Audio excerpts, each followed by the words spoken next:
Nakoniec tie Tatry budú čínske, poľské alebo ukrajinské.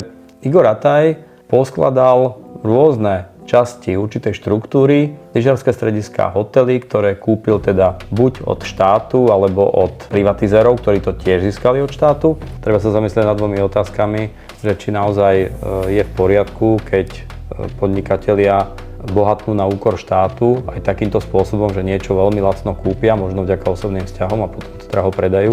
A druhá vec je, že či práve majetok, ktorý je v národných parkoch, lebo to treba zdôrazniť, väčšina aktivít TMR-ky, čo sa týka teda lyžiarskych stredisk, sa nachádza v národných parkoch, či je vhodné, aby to mali pod kontrolou súkromné firmy a súkromníci bez nejakej ochrany, pretože nemôžu mu zabrániť podľa dnes platných zákonov, aby to komukoľvek predal. Takže môže sa stať, že nakoniec tie Tatry, ako som to už uviedol, budú čínske, poľské alebo ukrajinské, pretože cieľ podnikania je činnosť smerujúca k dosahovaniu zisku. Takže to nemôžeme potom ani vyčítať ani Borisovi Kollárovi, že to, čo získal veľmi lacno a jednoducho na úkor štátu, teda ho predal. Takisto v TMR-ku, keď Igor Rataj sa rozhodne predať komukoľvek v zahraničí.